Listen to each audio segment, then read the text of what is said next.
The moment the doors of the Met cloisters opened, all conversation died as if the entire hall inhaled at once.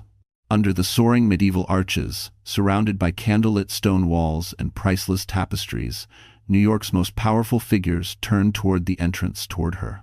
Madeline Harper. The woman everyone thought had disappeared after her humiliating divorce. The woman her ex-husband, Bradley Stone, had painted as unstable, fragile, and unfit for the Manhattan elite. The woman the tabloids labeled the silent wife because she said nothing, not in court, not to the press, not even when Bradley paraded his mistress across Manhattan. Yet, she stood there now, radiant in an understated black silk gown that draped over her like liquid night. Her hair swept back, diamonds glinting subtly at her ears. She looked nothing like the quiet, frightened woman forced out of the Tribeca loft months ago. But it wasn't just her transformation that froze the room. It was the man whose arm she held. Ethan Callahan. The reclusive billionaire. The man who built a data empire from a single laptop in a cramped Boston dorm room. The man whose face rarely appeared on camera, but whose influence touched every major corporation from Wall Street to Silicon Valley. And tonight, he had brought Maddie. He didn't guide her, didn't parade her. He walked with her equal pace, equal presence, equal power. The orchestra's strings faltered for the slightest second. Cameras lifted. Society wives exchanged quick, anxious glances. Executives whispered like their lives depended on understanding what they were seeing. Maddie Harper, the ex-wife they pitied, mocked, or ignored, now entered New York's most exclusive gala on the arm of a man worth $47 billion. In the far corner, Bradley Stone nearly choked on his champagne. He stood beside Lacey Morgan, the woman he'd left Maddie for. His grip on the glass tightened until his knuckles whitened. Lacey's perfectly glossed smile faltered as she followed his stunned gaze. Maddie didn't look at them. She didn't need to. Her silence, once mocked, now thundered through the hall louder than any scream she could have given during the divorce. Ethan leaned down slightly, his voice low enough for only her to hear. "You're doing fine," he murmured. "You belong in rooms like this." The words shouldn't have meant anything. They shouldn't have made her chest tighten with something warm, something terrifying, something like being seen for the first time. Whispers erupted. "Is that really her? How did she? Bradley must be dying right now. Thanks for watching. Did you hear she signed away everything? But look at her now." And then, the twist no one in the room was prepared for. Maddie's eyes lifted just briefly, landing on Bradley at the exact moment his political donor, Harold Voss, turned to him and hissed, "You didn't tell us your ex-wife knew Callahan." Bradley's world, built on lies, manipulation, and arrogance, began to crack in real time. And this was only the beginning. Before Manhattan swallowed her whole, Madeline Harper had been just a girl from Minneapolis with a second-hand iPhone, a public library card, and a dream she couldn't even say out loud. No one in her family had ever left Minnesota, let alone gone to New York, but Maddie was born with a quiet fire that didn't match the cold winters she grew up in. She was the middle child, the invisible one, the girl who did everything right so nobody had to worry about her. Straight-A student, soft-spoken, never caused trouble.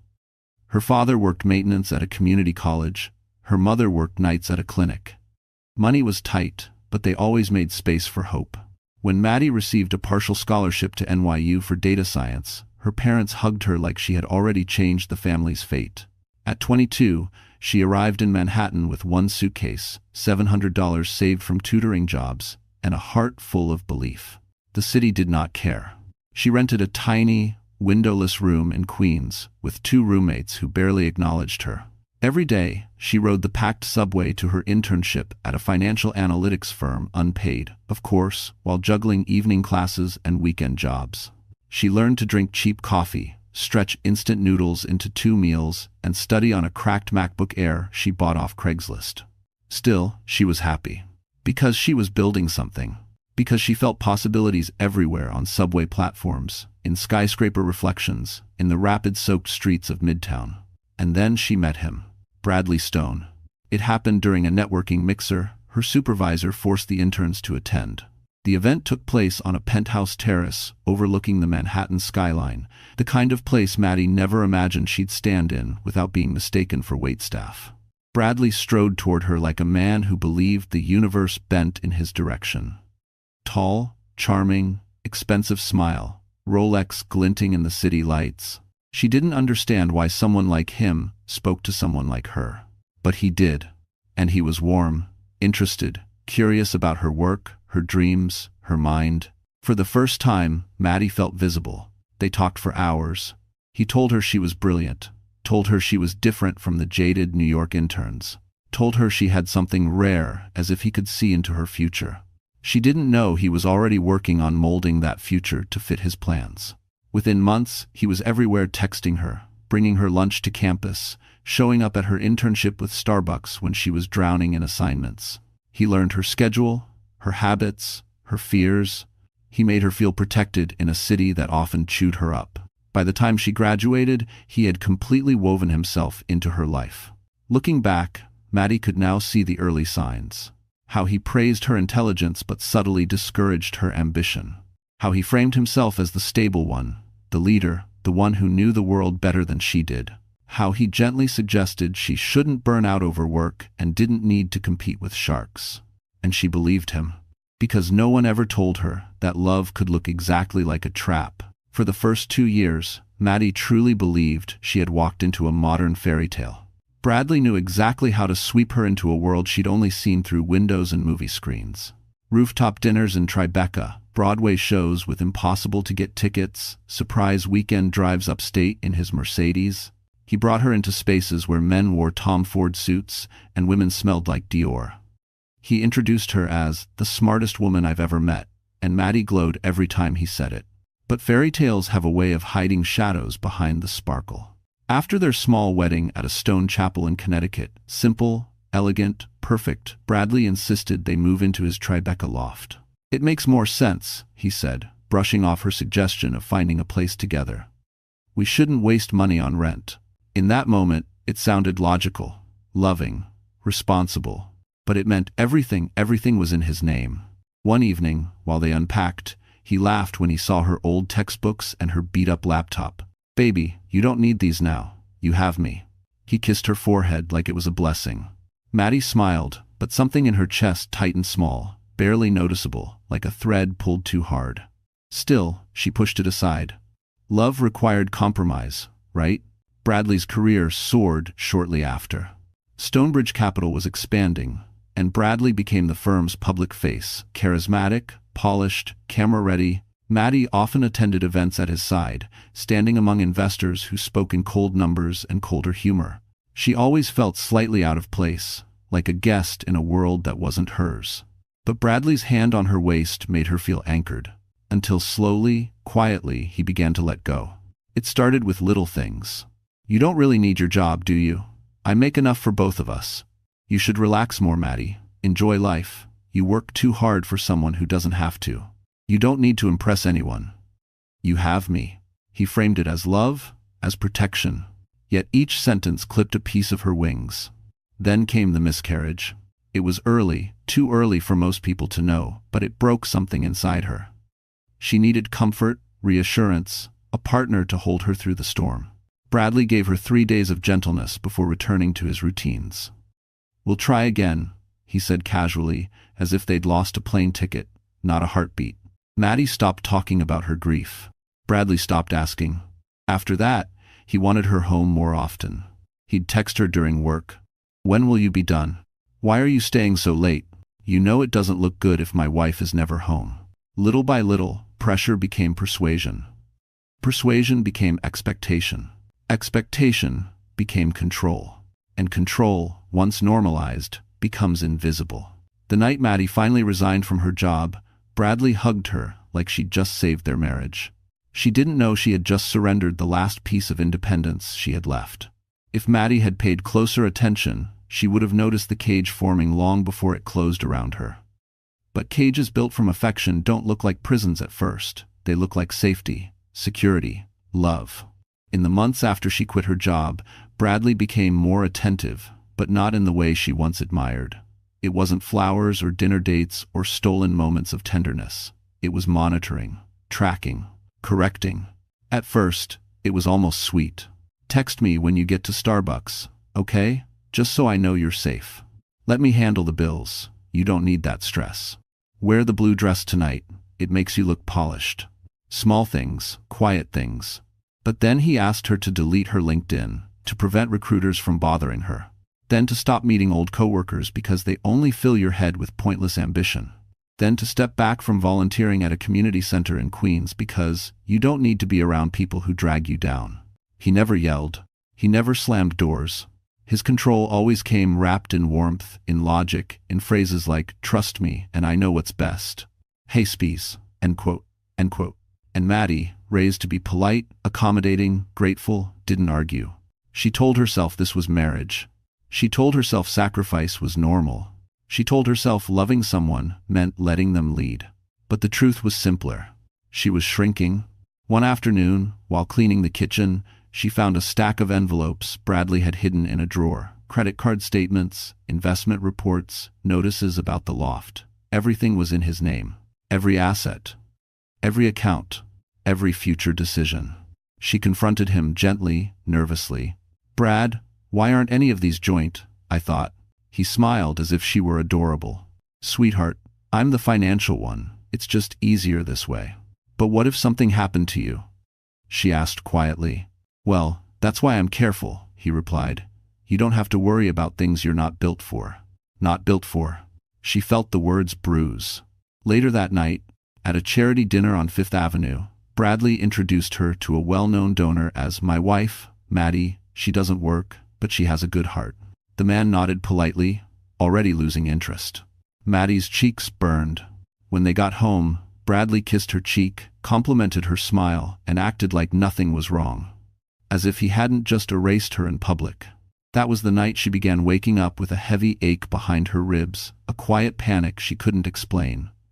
She browsed job listings at 2 a.m., but closed them each time, imagining Bradley's disappointment. She practiced interviews in the mirror, only to hear his voice in her head telling her no one needed her. The worst part? She believed him. Love had turned into a cage, and Maddie wasn't even sure when she had stepped inside. But the universe has a way of whispering warnings before the storm hits. And Maddie was about to hear the first rumble. The moment everything began to crumble wasn't dramatic. No screaming, no slammed doors, no confession text messages. It started with perfume, not hers. A scent Maddie couldn't name, something sugary, youthful, almost synthetic, clinging faintly to Bradley's collar when he walked into the loft one Thursday evening. She had spent the whole afternoon preparing his favorite roasted salmon, even ironing the linen napkins he liked. She welcomed him with a soft smile, hoping maybe tonight he'd see her again the way he used to. But the moment he leaned down to kiss her cheek, the unfamiliar scent hit her like a slap. She stepped back without meaning to. Bradley barely noticed. He loosened his tie, tossed his Rolex on the counter, and sighed dramatically as if carrying the weight of the world. "Long day?" she asked, her voice careful. "You have no idea," he muttered, rubbing his temples. "The junior staff is incompetent. I swear I spend more time fixing their messes than doing actual work." He always complained about work, but he'd never come home smelling like someone else before. Maddie tried to brush it off. Perfume could linger in elevators, in conference rooms, in Ubers. She told herself not to be paranoid, not to be the jealous wife. But something inside her twisted. Later that night, while folding laundry, she noticed Bradley's shirt had a faint shimmer along the shoulder, microscopic glitter. She blinked. She didn't own anything with glitter. She didn't wear perfume like that. She didn't even go out anymore. A slow, nauseating dread crept up her spine. When she gently mentioned the smell, Bradley didn't hesitate. "Oh, that?" he laughed. "Probably one of the interns. They hug everyone after presentations. You know how Gen Z is." "If you do." He said it with confidence, so much confidence that Maddie felt foolish for even asking. But would an intern really hug him tightly enough to leave glitter on his shirt? She tried to sleep that night but kept waking to the faint scent lingering on his pillow. 2 days later, the scent returned. Stronger. She didn't say a word, but her silence sharpened her senses. She noticed Bradley's sudden obsession with his appearance. New suits, new cologne, whitening strips hidden in the bathroom drawer. He started working late more often, slurring stories about client emergencies he'd never mentioned before. And then came the email. A simple, stupid, careless mistake. As she sorted through the household bills on her MacBook Air, because despite what Bradley said, She liked understanding where their money went. She saw a notification pop up on his synced calendar. Dinner with LM. Don't forget the rose gold bracelet, followed by a winking emoji. Maddie stared at the screen until the lines blurred. Her fingers went cold. Her breath caught in her throat. She clicked the event. It was at a midtown restaurant he once told her was too loud and tacky for them. Her stomach dropped. L.M. The name repeated like a drumbeat. Lacey Morgan. The intern. The girl who hugged everyone. The one who wore the sugary perfume. Suddenly the glitter made sense. The late nights. The dismissive comments. The cage disguised as care. But the worst part wasn't the betrayal. It was the realization that Bradley had already replaced her long before she ever suspected a thing. And the cracks in her world were about to split wide open. The night Maddie's world finally collapsed didn't come with thunder. It came with quiet, too much quiet. Bradley had texted her earlier. Bored dinner. Don't wait up. Short, cold, typical. She should have believed him. She wanted to believe him. But the glitter on the shoulder, the perfume, the calendar alert, the lies that slid off his tongue too easily. Her instincts were screaming now, something they had never done before, not with this volume, not with this clarity. At 8:42 p.m., the rain started falling thin, icy streaks tapping against the floor-to-ceiling windows of the Tribeca loft. Maddie sat on the couch, knees to her chest, turning Bradley's text over and over in her mind like a sharp stone she couldn't drop. At 9:15, she tried watching TV. At 9:30, she tried reading. At 10:02, she gave up pretending. She grabbed her coat, slipped on her flats, and walked out the door. It wasn't planned. It wasn't jealousy. It wasn't rage. It was survival. Her heart hammered as she stepped into the rain-soaked Manhattan streets, the air heavy with the smell of wet pavement and exhaust. She didn't care where she was going until her feet led her toward Midtown, toward the restaurant listed on Bradley's calendar, Nightingale and Bloom. Trendy, neon-lit, full of influencers and high-profile casual dates. The place Bradley once said was too immature for him. Inside, warm golden lights glowed against the rain outside. Couples laughed over cocktails. Music hummed low. Maddie stood frozen in the entryway, raindrops clinging to her hair. Then she saw them, Bradley and Lacey Morgan, sitting close, too close at a corner table, Lacey's hand on his knee. Bradley smiling the smile Maddie once thought was hers. A small rose gold bracelet box on the table. Maddie's breath left her body. Her vision blurred, not with tears. Shock was too cold for tears. Lacey saw her first. A flicker of triumph crossed her eyes before she masked it with fake surprise. "Oh my God, Maddie," she gasped, as if she were greeting an old friend. Bradley turned, and for a split second his face registered something raw, guilt or panic. She couldn't tell. But it vanished instantly under a mask of irritation. "Maddie, what are you doing here?" he hissed, standing abruptly. "Are you following me?" She opened her mouth, but no sound came out. He grabbed her arm and pulled her a few feet aside, lowering his voice, but not its cruelty. "This isn't what it looks like," he snapped. "You're acting hysterical." Hysterical. The word sliced through her like a blade. "I saw your calendar," she whispered. He froze. For a moment, the facade slipped. But then, he straightened, jaw tight. "You're overreacting. Again. You always do this," he said, tone dripping with contempt. Lacey needed career advice. That's all. Behind him, Lacey twirled a curl around her finger, watching with gleeful amusement. The restaurant noise faded, replaced by a roaring in Maddie's ears. Something inside her finally cracked. Not loudly, not dramatically. Just quietly, decisively. She stepped back, releasing his grip from her arm. "I'm done," she whispered. It wasn't a threat. It wasn't a plea. It was a eulogy. Bradley didn't realize it yet, but this was the night he lost control of her, and the night Maddie began reclaiming a version of herself she thought she'd buried forever.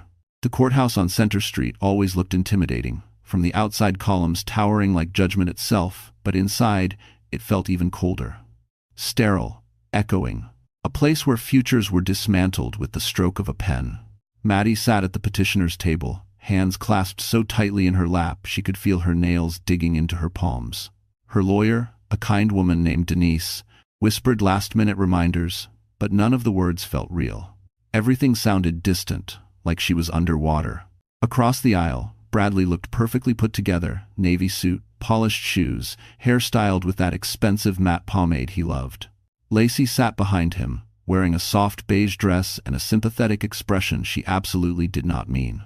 Every now and then, she squeezed Bradley's shoulder like she was comforting a grieving widower. The audacity made Maddie's stomach twist. Judge Rosenberg shuffled papers, sighing through her glasses. "Mrs. Stone, Miss Harper, now you are aware of the terms proposed." Maddie nodded. Her throat felt too tight to speak. The settlement offer lay on the table in front of her. No property. Minimal alimony. No claim to the Tribeca loft. No share of Bradley's assets, investments, or accounts. Just a small, one-time payout that barely covered 3 months of rent in Manhattan. A payout Bradley's team phrased as generous given her lack of contribution. Lack of contribution. The phrase replayed like a cruel joke. Her lawyer argued. She really did.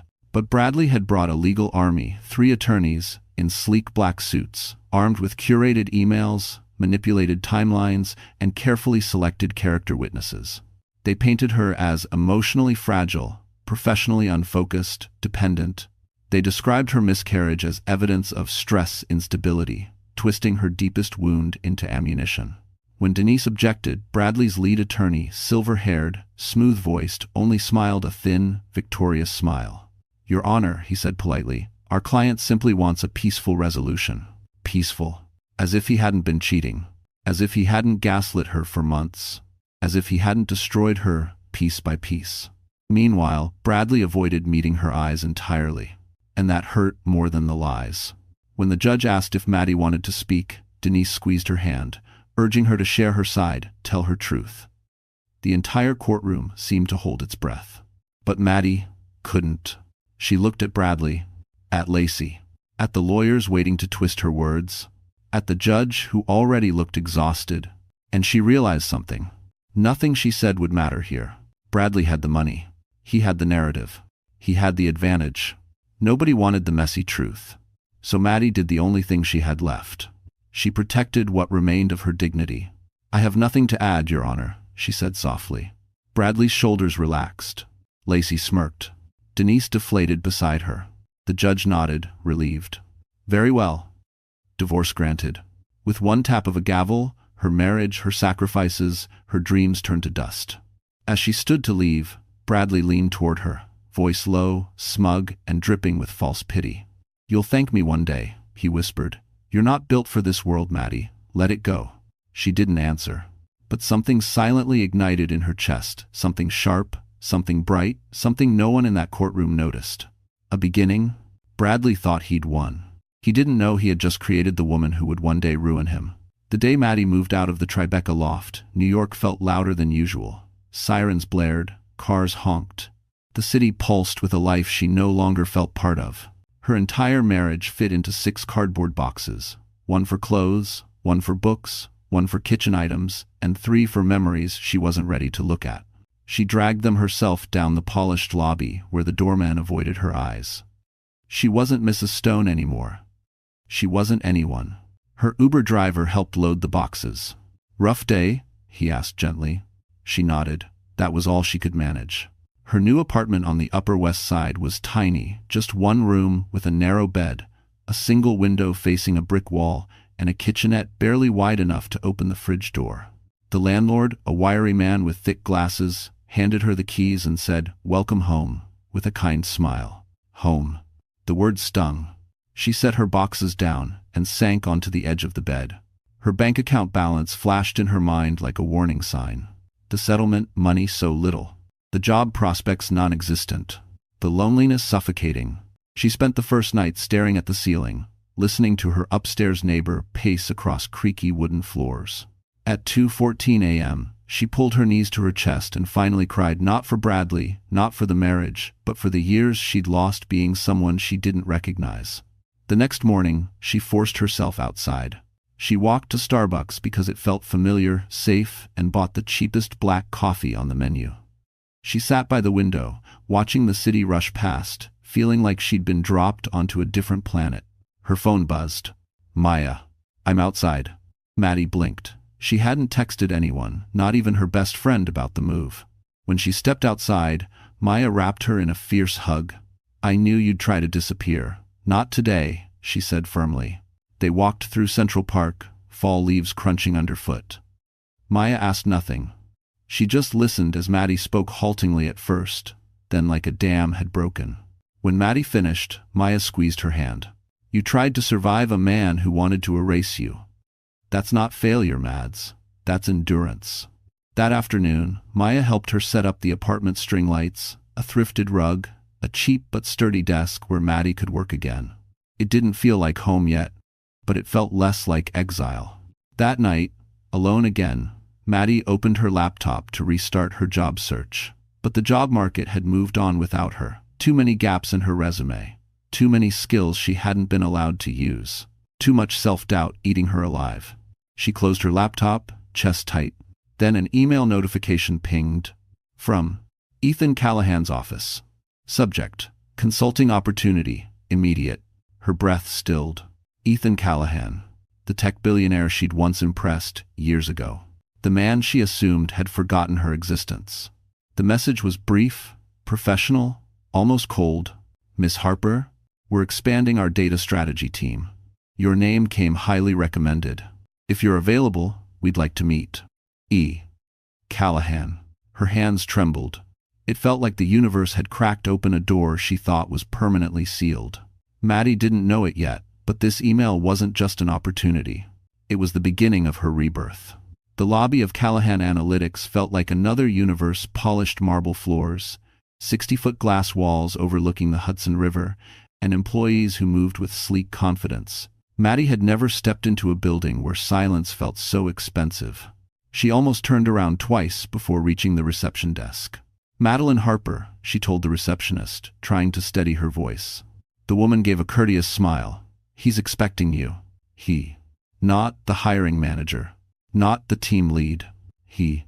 Ethan Callahan didn't do interviews. He didn't meet candidates. He barely left the top floor unless it was for congressional hearings or private dinners with other billionaires. So why her? An assistant escorted her into a private elevator. As they rose through the floors, Maddie caught her reflection in the mirrored doors. She had done her best: clean ponytail, pressed blouse, borrowed blazer, but she still looked like a woman who'd been cracked open and was trying to hold herself together. The elevator stopped with a soft chime. The doors opened into a minimalist office lined with floor-to-ceiling windows.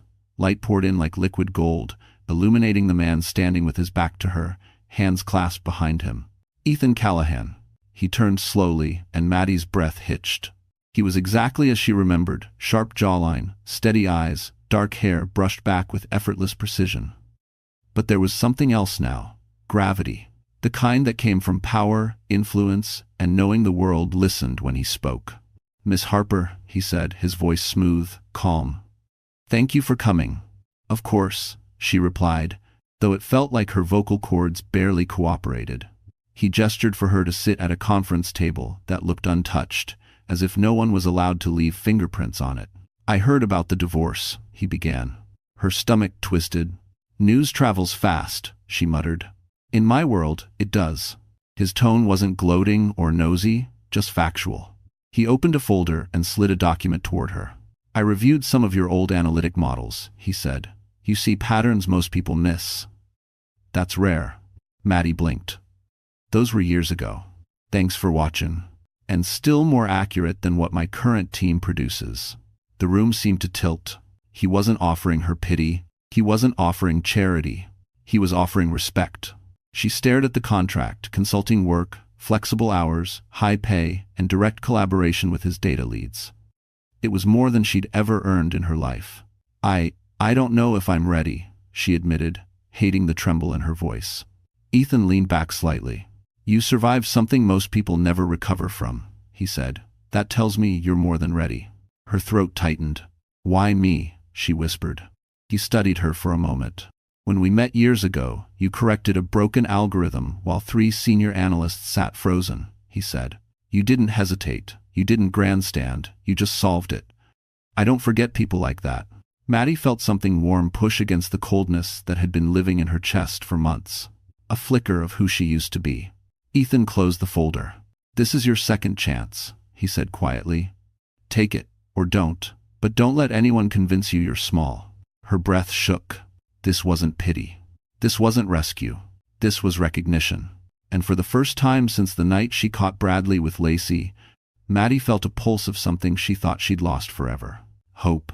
The first morning Maddie walked into her tiny Upper West Side apartment as an employed woman. Again, something inside her shifted. Not a dramatic transformation, not yet, but a quiet recalibration. Like her spine remembered how to stand a little straighter. She set up a workspace on the small wooden desk Maya had found at a thrift store. She didn't have much. Her old refurbished MacBook Air, a stack of notebooks, a cheap desk lamp from Target. But when she sat down, opened her laptop, and saw the email from Ethan's team with her first data set, she felt something she hadn't felt in months. Purpose.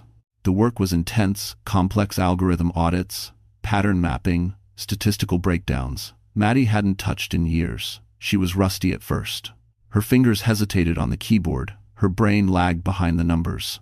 But by day 3, she was flying. The old instincts came back like muscle memory, sharper than she expected. She found errors the junior analysts missed, caught trends buried so deep the average consultant never would have seen them. Ethan's team began looping her into more meetings. They started ending their emails with, "Good catch, Maddie. Brilliant insight. How did you even spot this?" Each compliment felt like a warm hand pulling her out of a dark well. Still, she kept everything quiet. No social media posts. No LinkedIn updates. No announcement. She didn't want Bradley to know she was rising again, not yet. Her silence had once been a prison. Now, it was strategy. At night, when the city hummed outside her small window, she'd review her budget. The consulting pay was generous, shockingly so, but she was cautious.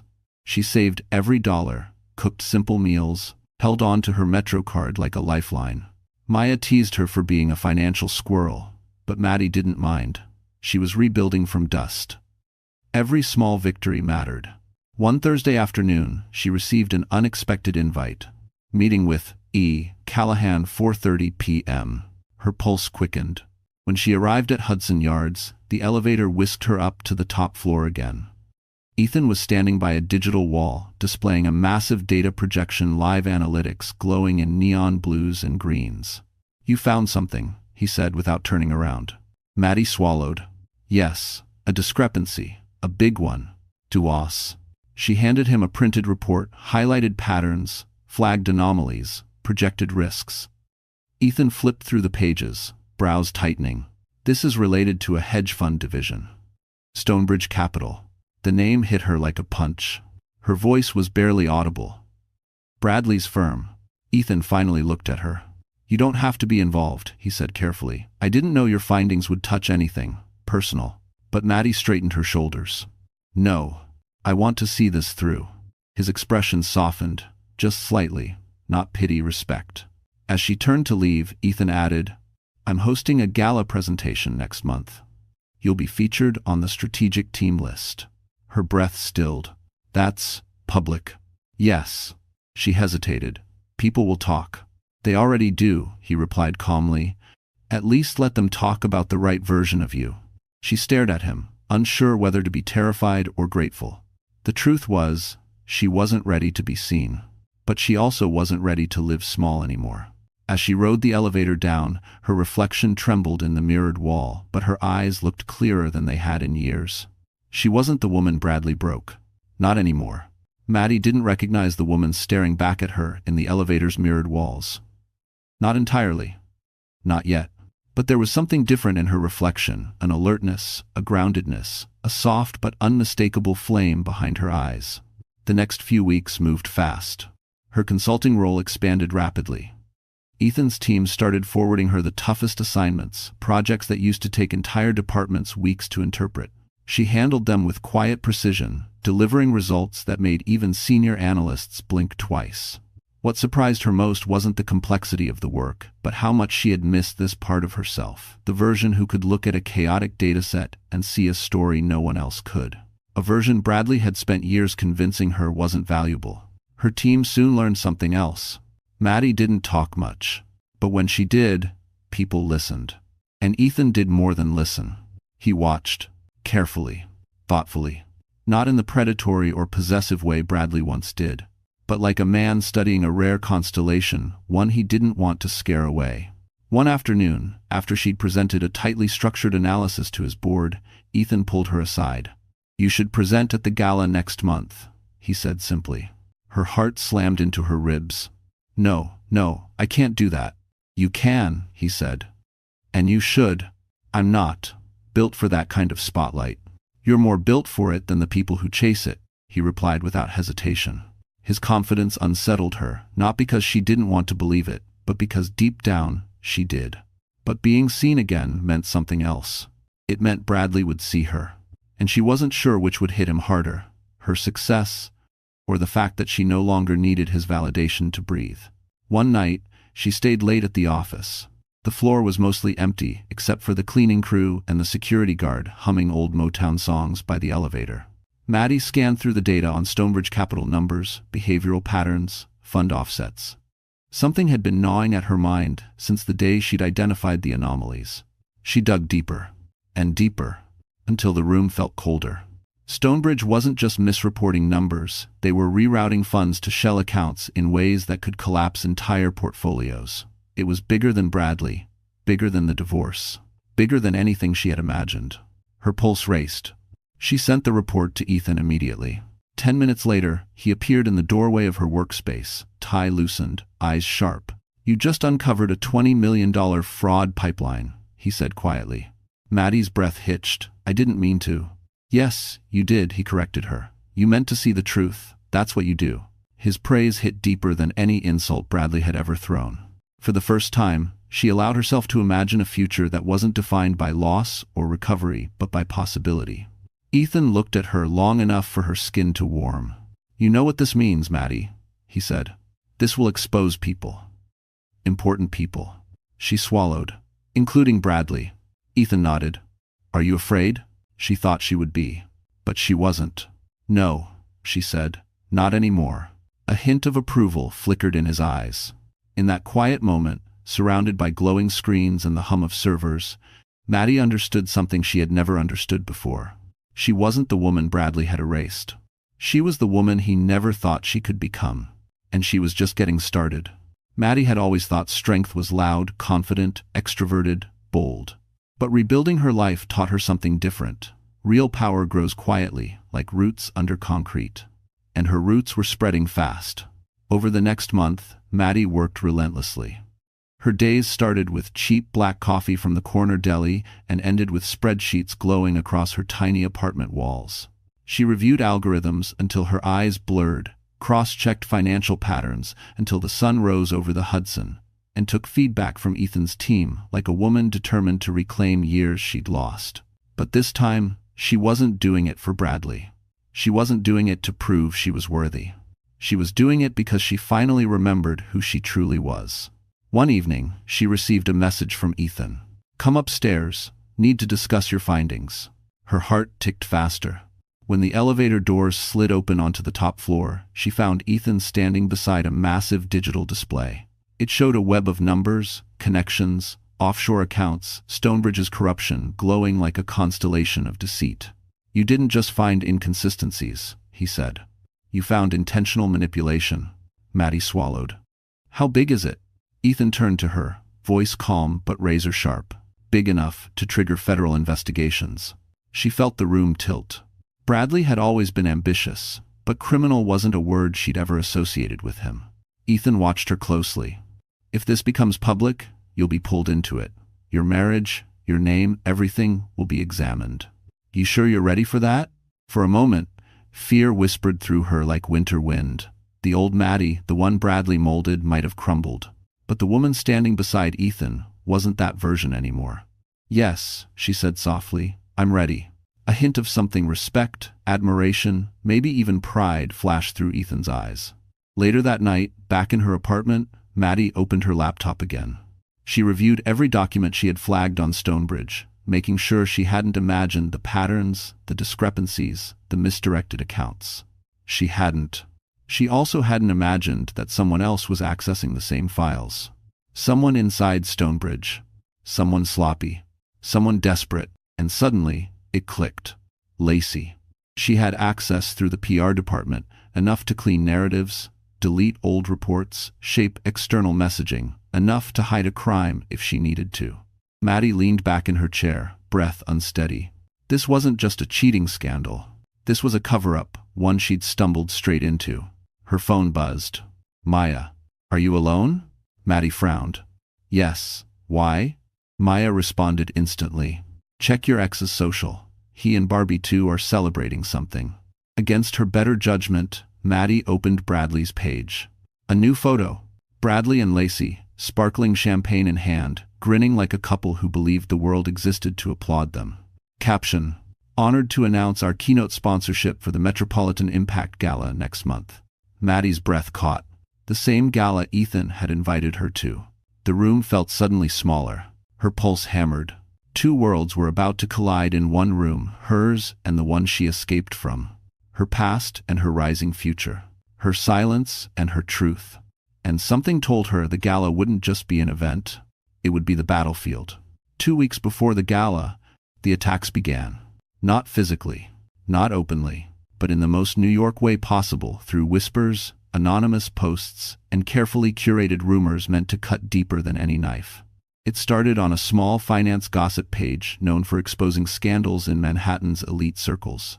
Maddie never checked sites like that. She didn't have the stomach for it, but Maya burst into her apartment one night, phone in hand, eyes blazing. You need to see this, Maya said. Maddie took the phone reluctantly. At the top of the page was a blind item. Guess which ex-wife of a rising political figure is trying to weasel her way back into the finance world. Sources say she's emotionally unstable and only got work by playing victim to a powerful tech executive. Sad. Her hands trembled. She didn't need a name to know exactly who wrote it. The wording was too familiar, too polished, too cruel in that specific way only Lacey mastered. Bradley must be loving this, Maya muttered. But Maddie wasn't thinking about Bradley. She was thinking about the person she used to be, the woman who would have curled into a ball, believing every accusation, letting shame swallow her whole. But that woman was gone. Still, the rumor spread fast. Within days, Maddie received strange looks during team meetings. Some analysts whispered behind screens. A few stared in a way that said they were trying to figure out if the rumor was true, if she really had clawed her way into Ethan's orbit through pity. The old Maddie would have panicked. The new Maddie swallowed the hurt, raised her chin, and kept working. Yet the attacks didn't stop. Another blind item appeared. Insider tip. Our favorite silent ex-wife is planning to ambush her ex at an upcoming gala. Desperate, pathetic, or both. Then a comment under it. He left her for a reason. Another. She should have stayed quiet. One night, as she sat alone at her desk, staring at the hateful words glowing from her phone, she felt a sharp ache behind her ribs, the kind that comes from wounds not fully healed. Her phone buzzed. Ethan, are you awake? She hesitated before replying. Yes. Seconds later, her phone rang. His voice was low, steady, grounding. You saw the articles. It wasn't a question. I'm fine, she lied. Maddie, he said, voice softening in a way he rarely allowed. Lies are for people who want to hide. You don't hide anymore. Her throat tightened. I don't want this to hurt your company, she whispered. It won't, he said firmly, but we're not letting this go. She blinked. What do you mean? We're identifying the source. And when we do, the consequences won't be subtle. She didn't know if Ethan meant legal consequences, social ones, or something far quieter and more devastating. But hearing someone powerful, stand behind her, it felt like oxygen. The next morning, as she walked into the office, she sensed a shift. People still whispered, but now with curiosity, not contempt. Her inbox chimed. A message from Ethan. Found the source. We'll discuss this afternoon. She froze in her chair. If he found the source, that meant it was definitely Lacey. And if it was Lacey, then Bradley's carefully controlled world was about to take its first crack in public. And cracks, once they appear, never stay small. Ethan's office was dim when Maddie walked in that afternoon. Only the glow of the digital wall lit the room, an ocean of shifting numbers and connection lines. He didn't look up right away. He was studying a cluster of red nodes pulsing like a heartbeat. When he finally turned, his expression told her everything. It's her, he said. Maddie didn't need clarification. Lacey, Ethan nodded. She's been posting under multiple anonymous accounts. We traced the metadata. Childish work. Honestly, she thought a VPN and a burner profile were enough to hide her. Maddie felt her stomach twist. She's attacking me to protect Bradley. If we won. Ethan held her gaze. No, she's attacking you because she's afraid of what you've found. That made her blink. What do you mean? Ethan walked closer, hands in his pockets, gaze sharp but controlled. You found the start of Stonebridge's fraud ring, he said. But you didn't find the root. He tapped the red nodes. Lacey's been deleting digital trails, emails, reports, transfer requests. She's been cleaning for someone much higher than your ex-husband. Maddie's breath caught. Higher than Bradley? Much higher, Ethan said. Bradley's not the mastermind. He's just the public face, a useful idiot. The words hit her like a slap. Bradley wasn't the villain? He was just a pawn? Part of her felt sick. Part of her felt relieved. Part of her felt furious that he had dragged her down for something he didn't even understand. Ethan continued. The real architect of the fraud sits on Stonebridge's executive board, a man named Daniel Mercer. Maddie stiffened. Mercer? He came to our wedding. Yes, Ethan said. And now he's laundering funds through offshore accounts connected to charities Bradley is promoting. Her pulse hammered. Charities he's promoting, including the Gala? Exactly. Ethan stepped even closer. Tomorrow's gala isn't just a fundraiser. It's a PR cover for a major illegal transfer. Money that's supposed to go to humanitarian aid will be rerouted before midnight. Maddie swallowed hard. And Lacey has been covering the digital footprints. Right. Ethan's voice lowered. But here's the twist. Even she doesn't know. He pressed a button on the digital wall. New data strings appeared, ones Maddie didn't recognize. You built the audit system they're now trying to outsmart. Her eyes widened. No, she whispered. I didn't. Yes. Ethan's voice softened. Years ago, when you were still an intern, you wrote a pattern recognition model that flags suspicious financial behavior. Mercer stole the framework and used it to mask his own fraud, never realizing the person who wrote it would one day return. A dizzy wave washed over her. Her old work, her forgotten internship, her abandoned algorithm. It had become the trap that would catch them all. Ethan watched her carefully. Maddie, you didn't just uncover fraud. You built the system that will expose it. Her knees nearly buckled. She gripped the edge of the table. What happens now? She whispered. Ethan's jaw tightened. Tomorrow night, at the gala, Stonebridge will finalize the transfer, will present your findings, and their world will fall apart. She stared at him, breath trembling. And Bradley? She whispered. What happens to him? Ethan didn't look away. He chose the wrong side. And tomorrow, he'll pay for it. Lightning crawled up her spine. Tomorrow wasn't just a gala. It was Judgment Day. And she was the woman holding the match. For the first time in a very long time, Maddie stood in front of a mirror and didn't look away. The reflection staring back at her wasn't the quiet wife who once shrank herself to fit Bradley's expectations. This woman was sharper, steadier, a little haunted, yes, but stronger than she'd ever been. The afternoon sun streamed through her apartment window as Maya stood behind her, zipping up the deep emerald gown they'd chosen together. It wasn't loud or flashy, just elegant, sculpted, powerful. The kind of dress that didn't scream for attention but commanded it anyway. Turn around, Maya said. Maddie did. Maya's eyes softened with pride. Bradley's not ready for this version of you. I'm not doing it for him, Maddie whispered. Exactly, Maya nodded. The plan was simple on paper, terrifying in reality. Maddie would attend the Metropolitan Impact Gala as a strategic partner to Callahan Analytics. Ethan would present their findings on global data, transparency, carefully worded, of course, but embedded within the presentation would be the pattern anomalies pointing directly to Mercer's fraud scheme. Enough to trigger the right people. Enough to slam open the investigation. Enough to ruin Stonebridge's pristine facade, Bradley included. Still, the emotional weight hit harder than she expected. She sat on the edge of her bed and wiped her palms against her gown. What if I freeze? What if I fall apart when I see him? Then you'll get back up, Maya said simply, because that's who you are now. The knock on her door interrupted them. When Maddie opened it, her breath caught. Ethan stood in the hallway, dark suit, crisp white shirt, tie perfectly knotted. He looked like the kind of man who walked into chaos and expected it to bow. His gaze lingered on her. Not with possession, not with dominance, but with something quiet and reverent. "You look—" He stopped, recalibrated. "Ready?"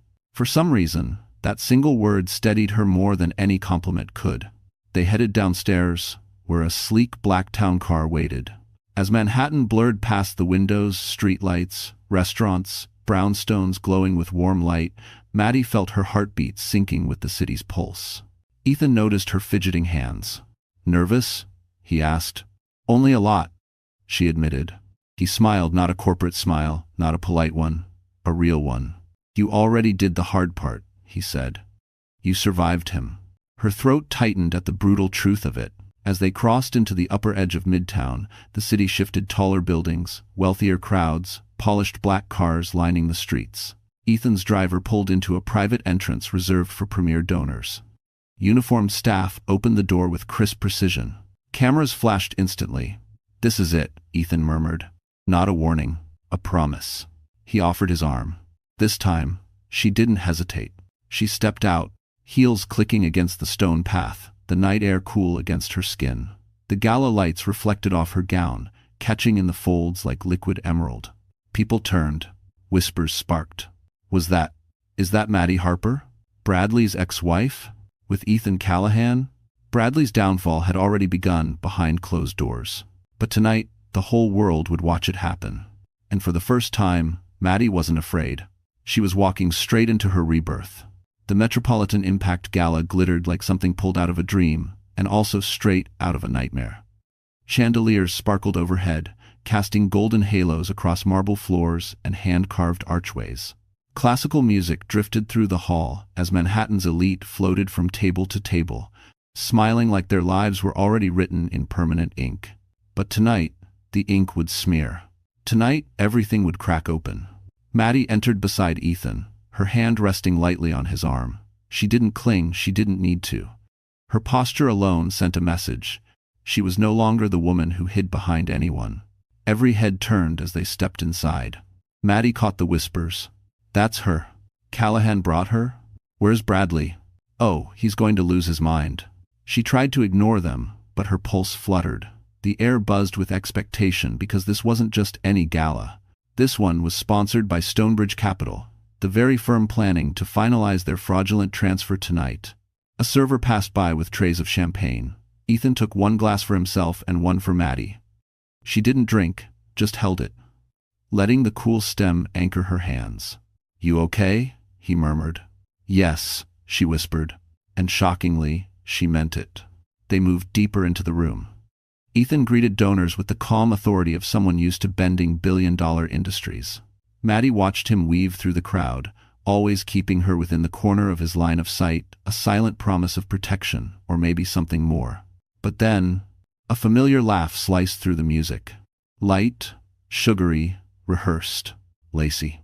Maddie turned just as Lacey Morgan strutted through the entrance, wearing an elaborate champagne-colored gown that tried far too hard. Her curls bounced, her smile gleamed. She clung to Bradley like a designer accessory. And Bradley, he stiffened the instant he saw Maddie. His jaw tightened, his eyes widened, his carefully curated confidence leaked out like a punctured tire. "Maddie?" he breathed, as if saying her name confirmed his worst fear. Lacey's hand tightened on his arm. "Oh wow," she said with faux innocence. "Didn't expect to see you here, alone." Before Maddie could answer, Ethan stepped into view. "She's not alone," he said calmly. "She came with me. It wasn't loud. It didn't need to be." Like a match dropping onto gasoline, the whispers ignited instantly. Lacey's smile twitched. Bradley's face drained of color. "You Callahan?" he stammered. "Since when?" "Since long before tonight," Ethan replied smoothly. Lacey hooked her arm tighter around Bradley, but her eyes darted nervously toward the stage, toward the servers carrying sealed envelopes Stonebridge planned to distribute to VIP guests. She was afraid. Good. She should be. Bradley forced a dry laugh. "This is cute, Maddie. Really. But you need to be careful. You're playing in a world you don't understand." The irony nearly made her laugh. Instead, Maddie straightened her shoulders. "Actually, Bradley," she said softly, "I understand it better than you think." Her voice was calm, steady, sharp enough to leave a mark. Before he could respond, an event coordinator approached Ethan. "Mr. Callahan, we're ready for your pre-presentation briefing." Ethan nodded and turned to Maddie. "Come with me." Bradley sputtered.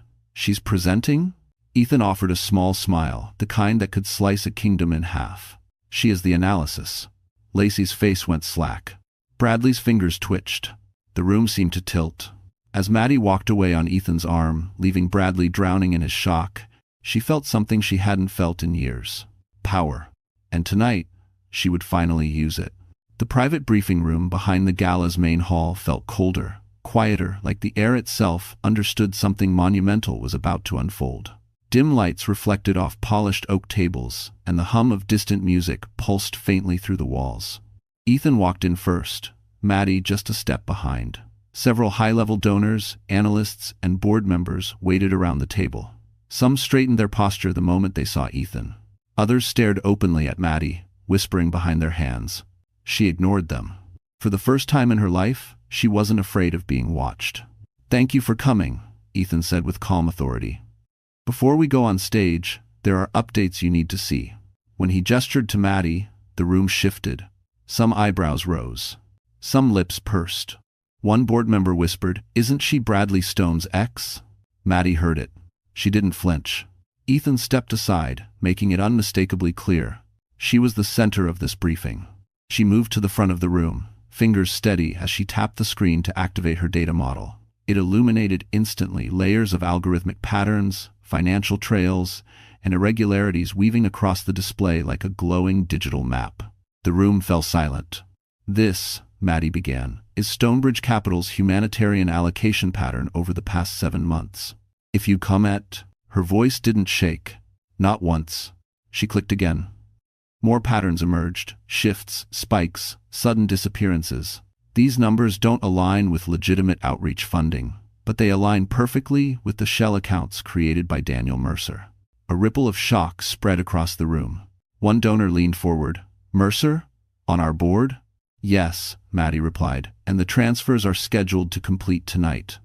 During the gala, if you was sitive. Suddenly, the atmosphere sharpened, like oxygen had been replaced with tension. "And the laundering patterns are hidden by this algorithm here." She highlighted a code strand.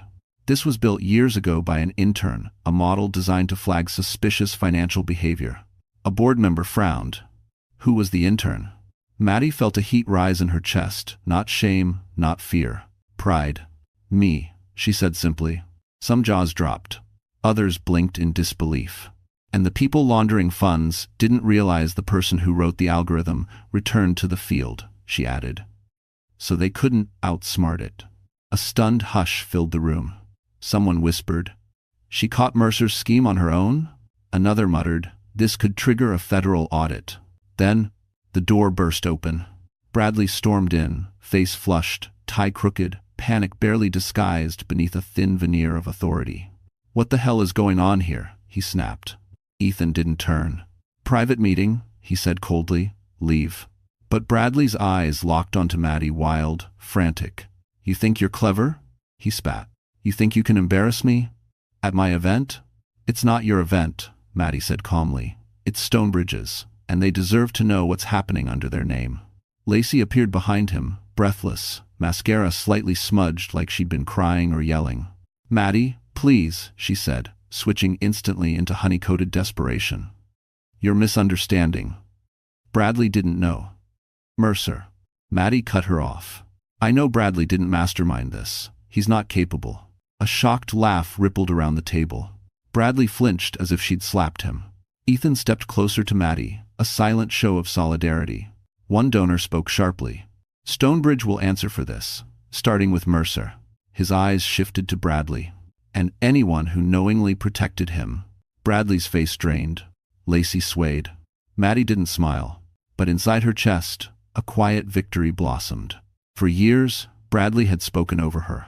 Tonight, the only voice the room trusted was hers. The ballroom lights dimmed just as Maddie and Ethan stepped out of the briefing room. Music softened. A hush swept across the crowd like a tide pulling back before a storm. Hundreds of guests, CEOs, donors, reporters, political hopefuls gathered near the stage, champagne glasses glittering under chandeliers. Ethan leaned slightly toward her. "Ready?" he murmured. She exhaled slowly.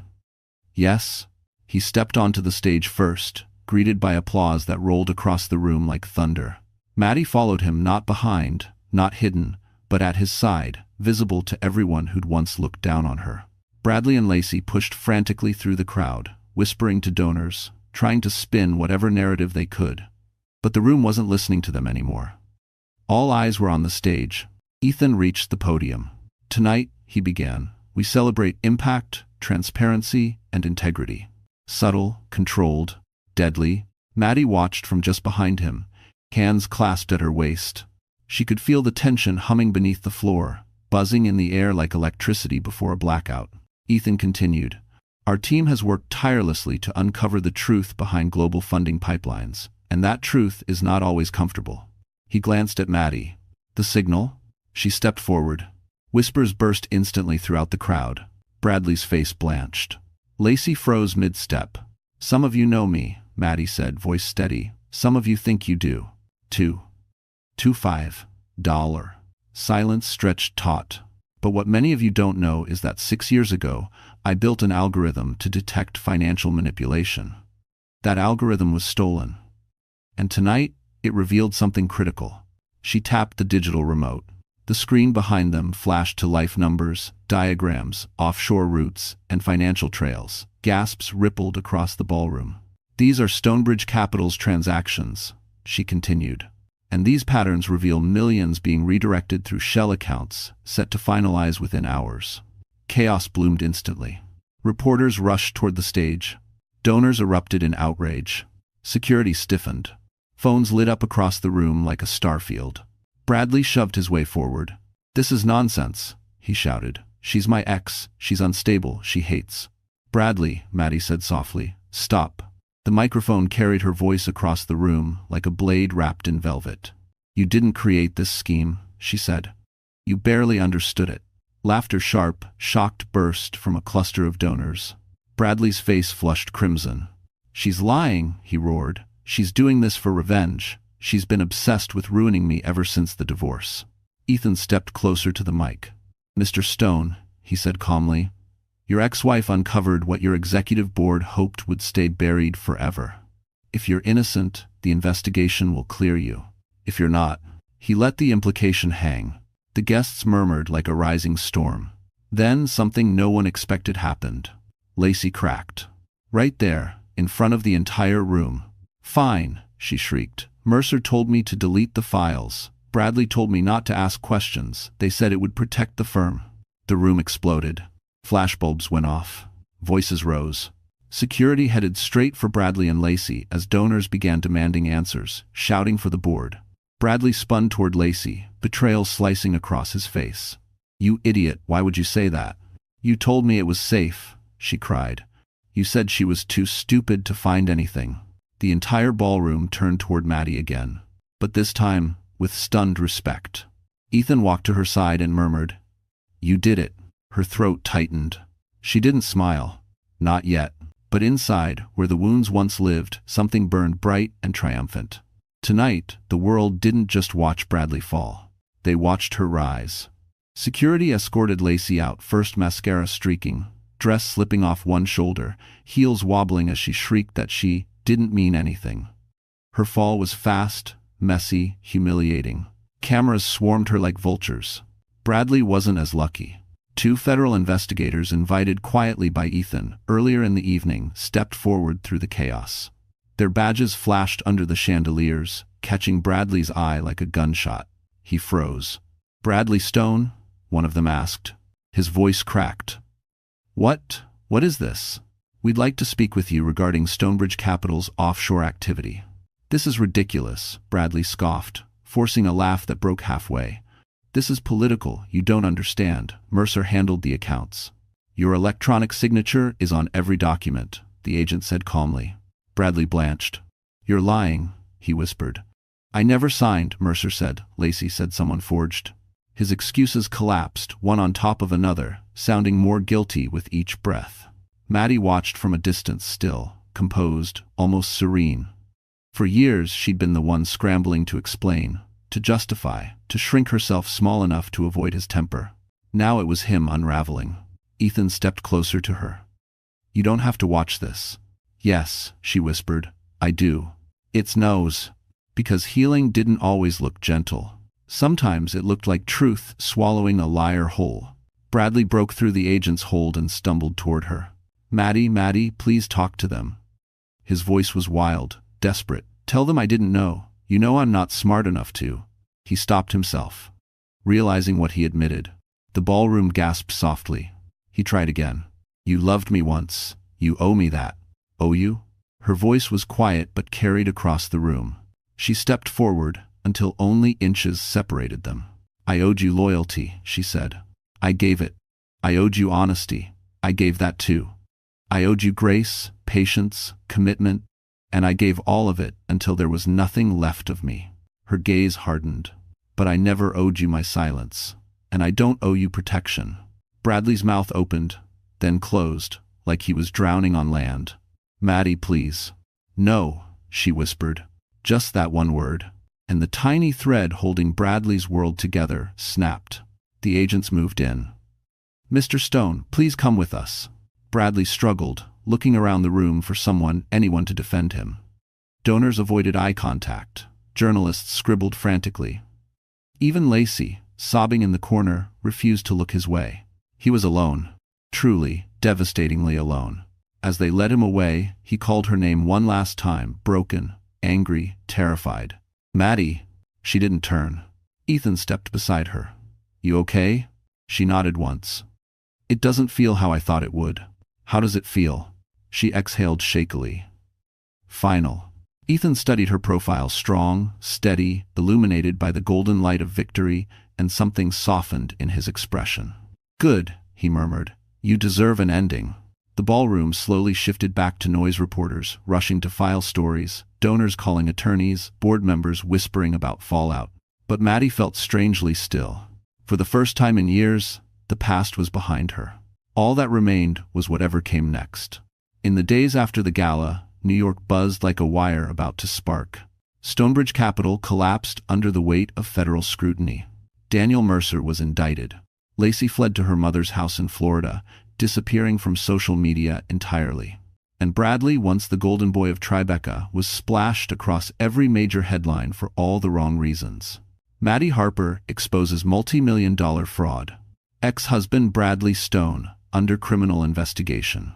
For the first time, the world knew her name for her power, not her pain. She spent the morning after the gala sitting by her apartment window with a warm cup of coffee, letting sunlight spill across her small kitchen table. She expected to feel triumphant, victorious, maybe even elated. Instead, she felt something much quieter. Peace. A knock sounded at her door. She opened it to find Ethan no suit tonight, just a black sweater, sleeves pushed up, a softness in his eyes she had never seen in public. "Can I come in?" he asked. She stepped aside. As he entered, he looked around the tiny apartment's string lights, thrifted rug, the desk where she rebuilt her life piece by piece. "You did all this alone," he said quietly. "I had help," she replied, thinking of Maya. "And him." Ethan took a slow breath. "There's something I want to give you." Her eyebrows lifted. "Ethan." "No gifts," he assured, raising his hand slightly. "Just an offer." He handed her an envelope. Inside was a contract, long, detailed, stamped with the company's seal. Callahan Analytics. Chief Data Strategist. Partner track. Equity included. Maddie's breath faltered. "This can't be right. This position. It's exactly what you've earned," he said firmly. "Your work changed the entire direction of our firm. You saved international funds from being siphoned. You stopped a criminal network. Maddie, you're not a consultant. You're an architect." She pressed a hand to her chest, overwhelmed.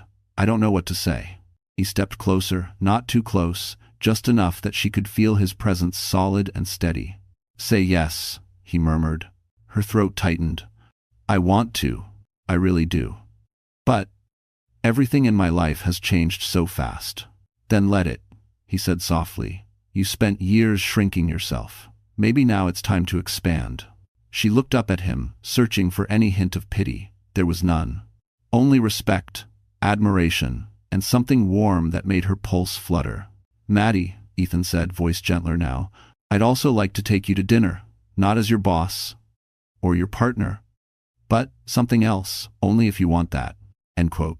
Her breath caught a mix of fear, hope, and the fragile possibility of happiness she had forgotten she deserved. Slowly, she smiled. "I'd like that."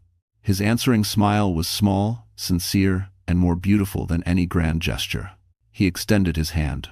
Not to lead her, not to guide her, but to walk beside her. She placed her hand in his. Warm, sure, steady. As they stepped out into the crisp Manhattan evening, lights shimmering above them, Maddie realized something profound. Bradley had taken years from her. But life, real life, was giving something back. Something better. Something true. And for the first time in forever, she wasn't looking behind her. She was looking forward. To a future she built. To a love she chose. To the woman she finally became. Madeline Harper wasn't silent anymore. She was unstoppable. So, that's how Madeline's story comes to an end. And if you're still here with me, still watching until this moment, then something in her journey must have touched your heart in a way you didn't expect. Maybe you saw a piece of yourself in her silence, her resilience, or the way she rebuilt quietly when no one believed she could. Life has a strange way of testing us through people who underestimate us. But as Marcus Aurelius once wrote, the impediment to action advances action. What stands in the way becomes the way. Maddie's pain didn't stop her, it shaped her. It forced her to grow roots in the dark until she was strong enough to rise again. And that's the reminder all of us need. Your value doesn't disappear because someone fails to see it. Your strength isn't lost just because life breaks you for a while. Healing isn't loud, it's patient, it's quiet, it's yours. If Maddie's story moved you, inspired you, or helped you breathe a little easier tonight, then don't leave quietly. Drop a like, share this story with someone who needs strength today, and subscribe so you never walk this healing journey alone. We're here. Together. Always.